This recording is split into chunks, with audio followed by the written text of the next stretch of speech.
Well, guys, if you think that I exaggerate when I talk about how bad Trump is, when I say that this election, if he wins, could be the last election ever, then get ready to have any illusion that I over-exaggerate how bad Trump is completely dashed into the wind.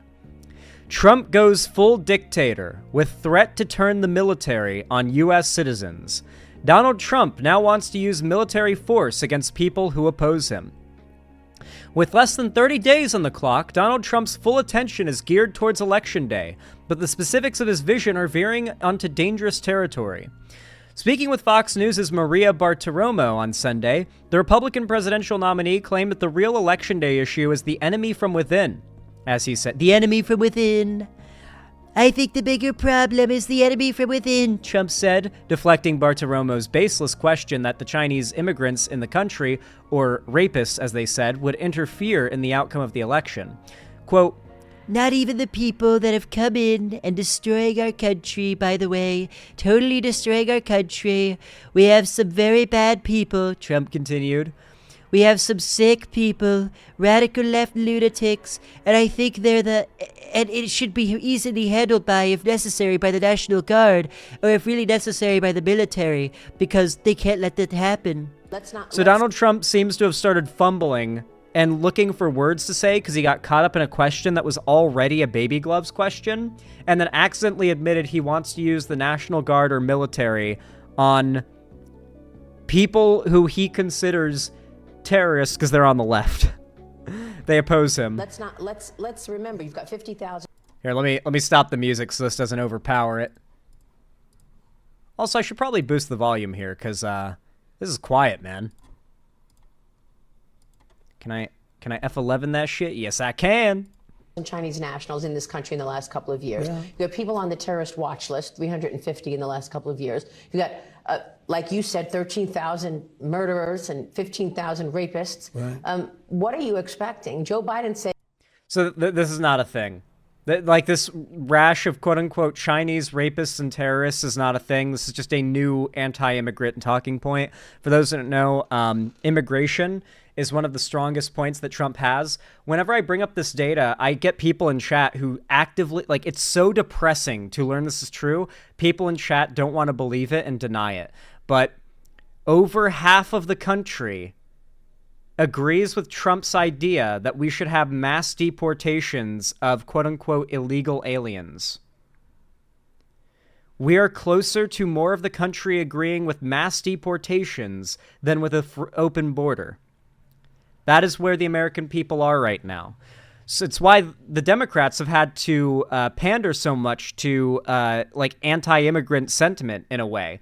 When you look at some of their rhetoric, it doesn't seem as aggressive towards the Republicans' anti-immigrant sentiment as you would expect.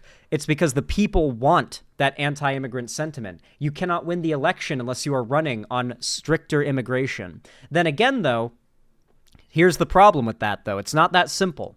While yes, in general, the American people trust Trump more on immigration, when questioned further on their ideal immigration situation, their answers are unhinged. What I mean by that is the same like 40% or something bracket of people that say they want like mass illegal like immigrant massive like deportations, they also say they want it to be easier to apply for legal immigration. And they want the process to become legally immigrated into the country to be easier.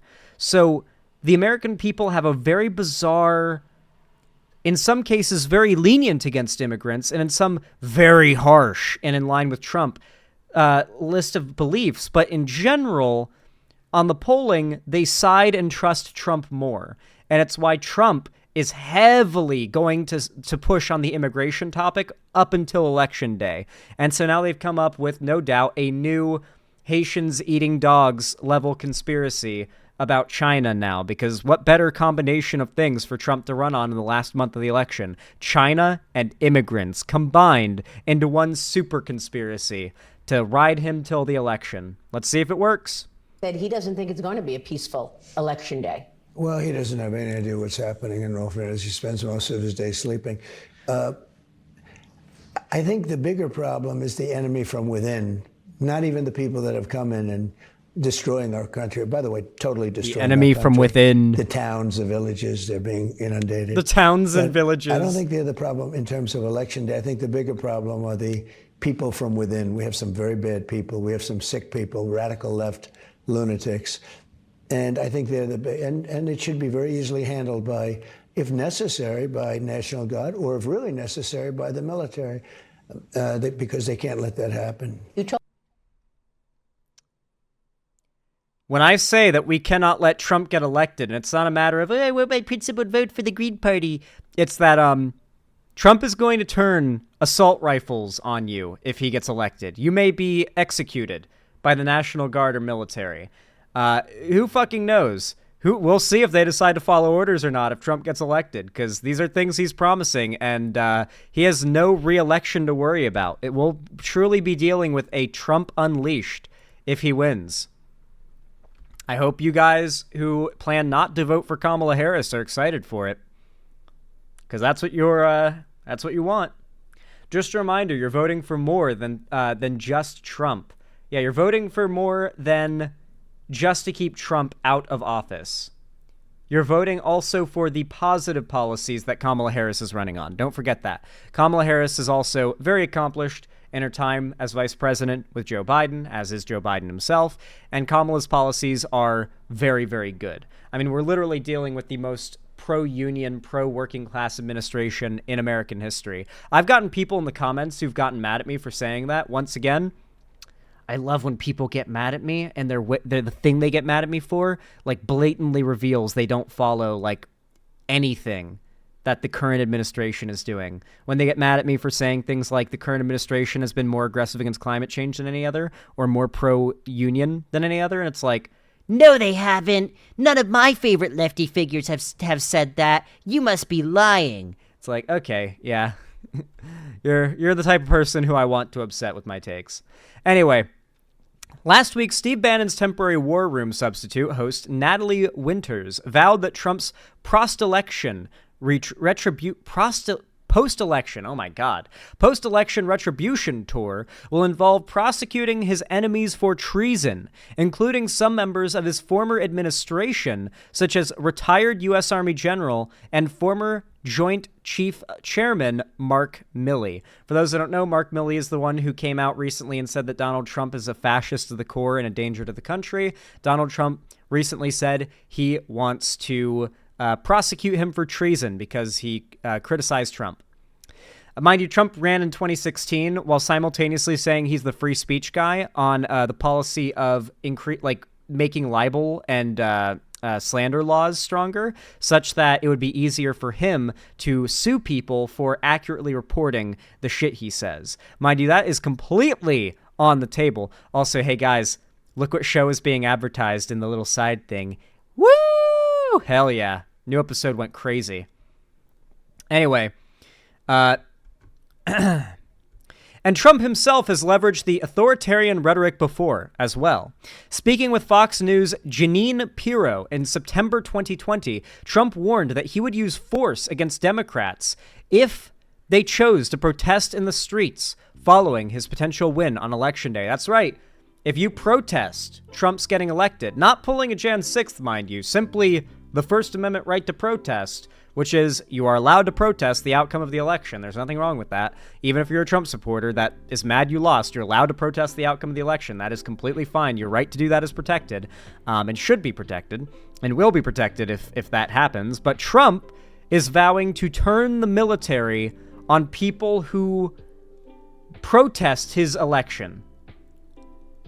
No freedom of speech allowed when Republicans get elected. Freedom of speech gets to exist under these people for as long as it serves them and only as long as it serves them. You guys remember the paradox of tolerance, right? If a society becomes tolerant of intolerance, then the intolerant will gain a control of society, and that tolerance itself will be destroyed. A society that's too tolerant of anything, of everything, will eventually be intolerant as fuck. That's just how it goes. You got to be intolerant against intolerance. Look, it's called insurrection, he continued. We just send in, and we do it very easy. I mean, it's very easy. I'd rather not do that because there's no reason for it, but if we had to, we'd do that and put it down within minutes. So Donald Trump says that if you protest is getting elected in the streets, then it's insurrection. But January 6th, not insurrection. Yes, this is exactly the level of honesty that Republicans and conservatives operate on. They know what they're doing. Trump knows what he's doing, and they absolutely adore the fact that you recognize what they're doing. They love that you know what they're doing. They love it. That's why chuds like do the DreamWorks smile at lefties all the time. It's because they know that lefties know what they're doing and that the general audience doesn't and is falling for the bullshit, and that's why they love to hit you with that smug smile, you know, the Ben Shapiro smile. Trump and his cronies want to go full Handmaid's Tale with Project 2025. This isn't even part of Project 2025. This is just something that he has just thrown out there as of today as a promise if he gets elected. Absolutely insane, dude.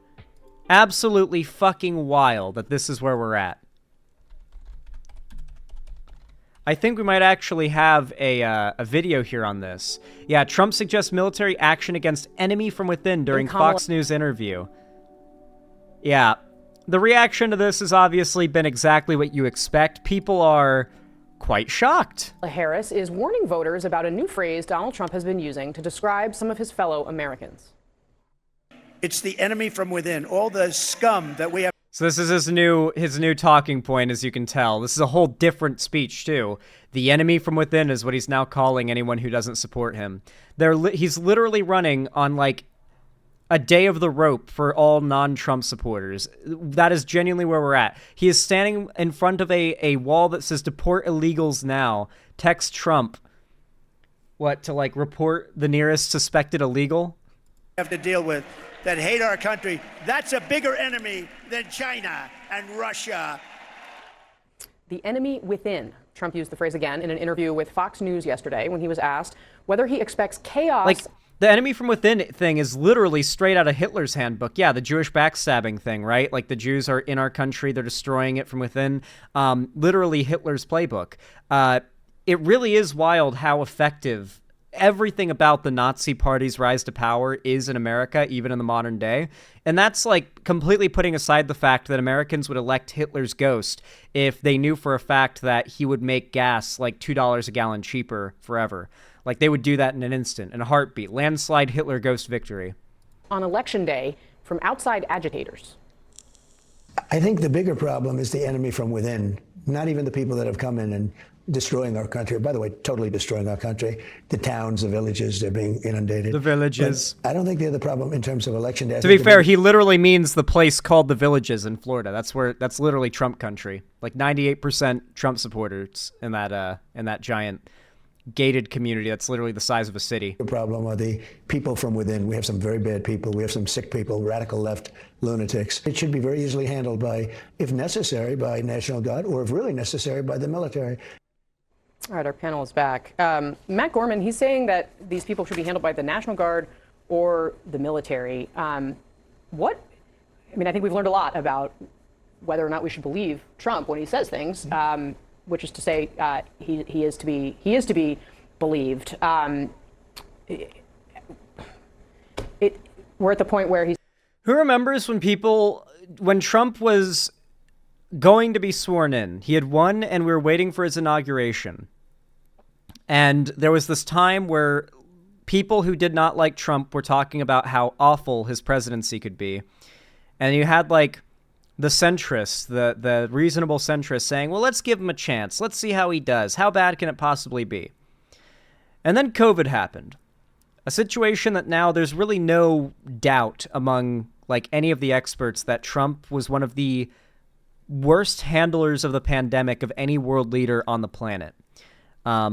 Literal, like, dictators handled the pandemic better than Trump did. Like, countless Americans died. Like, a lot of Americans died. Like, to the point where I think we're counting the amount of Americans dead per day in 9/11s. Because, like, what else can you get Americans to care about people dying with than comparing it to 9/11? 9/11s of people were dying each day from COVID just in America. That was an outcome that if you suggested could even possibly happen before Trump got sworn in, people would call you insane. Genuinely insane.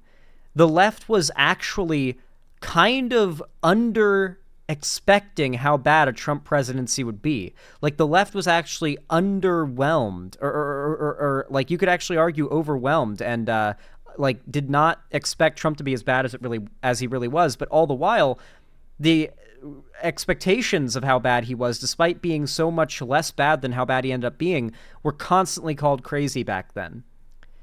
Imagine how bad he would be in a second term where no matter what happens, he doesn't have to worry about getting reelected. Truly a Trump that has no reason to keep his own voters happy and to make sure they're safe and okay. Like, genuinely nothing to lose anymore.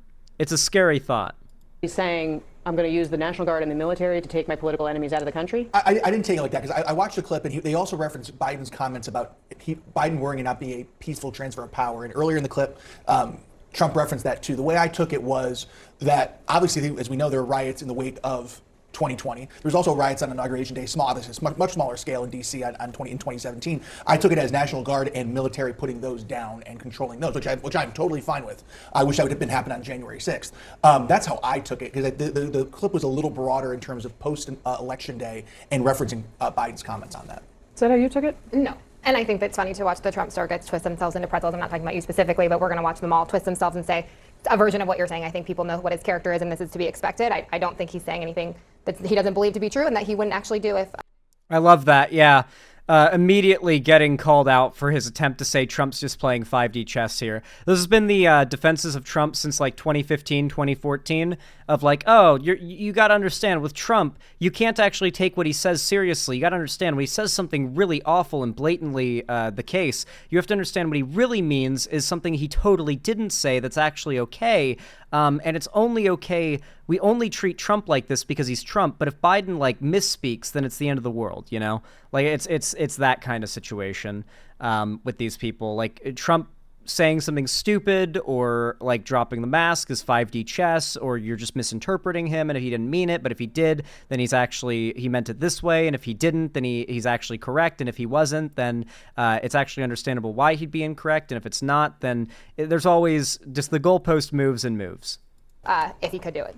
I think here the facts are that Donald Trump and one of his closest advisors, Stephen Miller, have made clear over the course of months, if not this entire year, they have said that whenever Donald Trump sees fit, he will invoke the Insurrection Act and use National Guard and use military to go into American cities, not just to potentially round up migrants, but to crack down on American citizens. And there is no, the Insurrection Act, I've talked to legal experts and military experts about this, the president can use it at his own discretion, his or her own discretion. They can decide when a situation they think warrants it. And so there's no real safeguard or accountability for the president to be able to use that power, which is why there's a big concern. I think when we also talk about what Donald Trump is saying in terms of how he would use this presidential power, we should also think about what Mark Milley recently was found to be saying in Bob Woodward's book, which is that he considers a former president a fascist who has authoritarian leanings, who is someone that will totally disregard.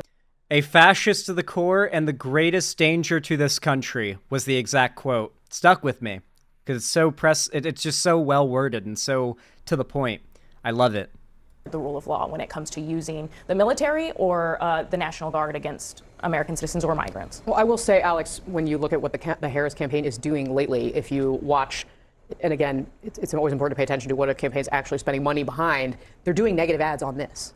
Absolutely, and that's a big shift from what they were doing in August, which was really biographical, pro-Kamala Harris ads. They are now actually back to where the Joe Biden campaign was back in June, which is very much focusing on Donald Probably Trump's important. on just making this election a referendum on Trump. One extra thing I will add is I can tell you, people in the Harris campaign inside the big problem is it feels like a lot of people are not going to vote for Kamala Harris because they're convinced Kamala Harris's policies are good, even if they would love every policy because they're not willing to engage with it, excuse me, and find out what the policies are because it's boring to like read a policy page.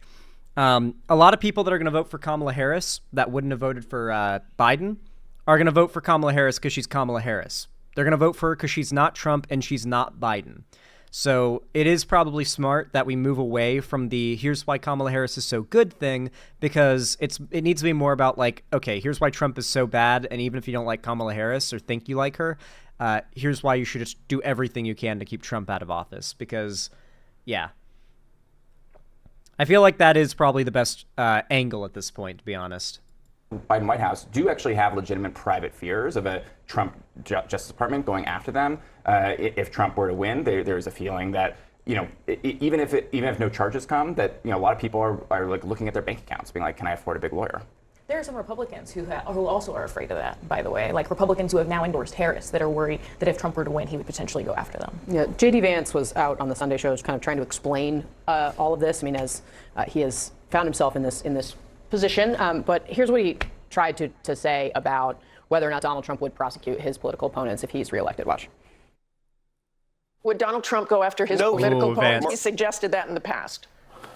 Are we going to get another situation where Donald Trump says something very blatant and stupid and his fans cheer, but then Vance tries to say something more moderate and it makes all the Trump supporters go like cringe because they see him as a pussy, and then like Democrats obviously don't get appealed to by what Vance says because it's still too radical and right wing? Is that what we're going to get another example of? I love it when Vance accidentally like destroys him and Trump's own thunder by like undoing or trying to undo and damage control for something Trump said that's bad. That is why his supporters like him. Martha, he was president for 4 years, and he didn't go after his political opponents. You know who did go after her political opponents? Kamala Harris, who has tried to arrest everything from pro-life activists to her political opponents. He said those people who cheated will be prosecuted as a weapon against. Once again, just lies, just blatant lies. We've fact-checked this guy countless times to the extent where he will lie about numbers, where it's like, oh, there are 12 million illegal immigrants in this country. Turns out there's a little over 5 million. Like that kind of situation. He's just a blatant liar. If he gets a number and it's too low, he'll double it and add a little more and report it. And when people challenge him on it, he'll just say, I don't care about your left-wing Jewish media numbers. He doesn't say that, but that's what he means. That's what he's kind of like vaguely referencing. You know, a lot of the conservatives lately, when you bring up the data that counters what they're saying, they basically JQ. They basically say, yeah, leftist agenda, some cabal has corrupted the data. You can't trust it. Only what I've heard from Fox News can be trusted. People. Well, he said that people who violated our election laws will be prosecuted. I think that's the administration of law. He didn't say people are going to go to jail because they disagree with me. That has, in fact, been the administration and the policy of Kamala Harris, Martha.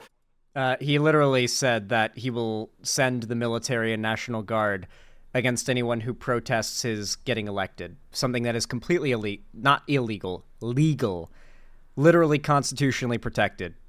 You're allowed to protest the outcome of the election. You're not allowed to storm the Capitol to do it, but you're allowed to protest.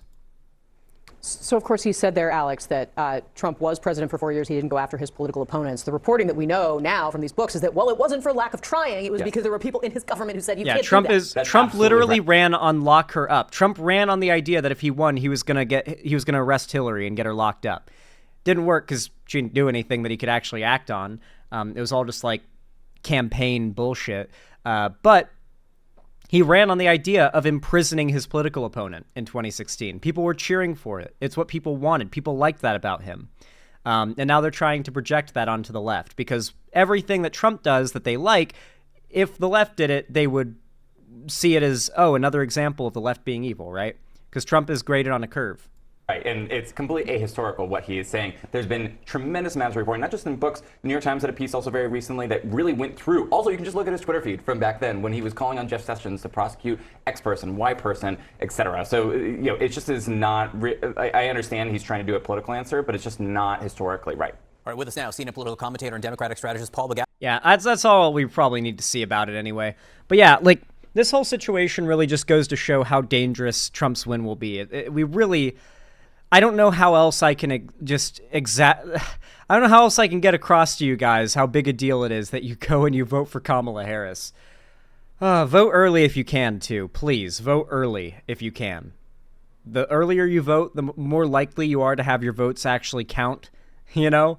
Because there is a certain point in which they do stop counting votes, and there are votes that go uncounted to count like as part of the overall like outcome, and you just get your votes in early so they get counted quick. Okay, we want to know this outcome of the election as fast as possible. Don't slow down the situation by being one of the billion fucking people, not really, but it's more like a 250 million people that or no, it'd be like 1/3 of a billion, right? That vote on election day. Okay, it's like over 100 million people are going to vote on election day. It's going to be pretty wild. Apparently, there's already like over 10 million votes have come in, so things are looking crazy. Thankfully, Kamala Harris is winning in general so far based on early voting and mail-in ballots, but those always lean Democrat. So we're going to have to see what happens when election day comes and people go to the polls and take the day off and they cast their ballots in mass, at large, right? Anyway.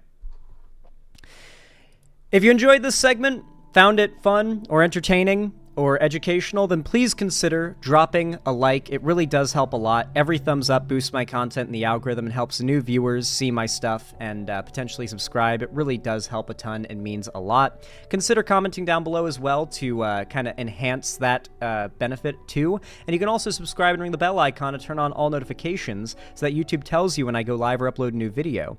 Finally, if you want to follow my social medias to see more from me on other platforms, you can do so. And you can also subscribe, ring the bell icon, wrong thing. You can also subscribe, gift a sub, or donate on my website, xanderhall.com/live, if you want to financially support me. The same goes for YouTube, Twitch, Streamlabs, Stream Elements, Patreon, and buying merch, the Streamlabs link down below.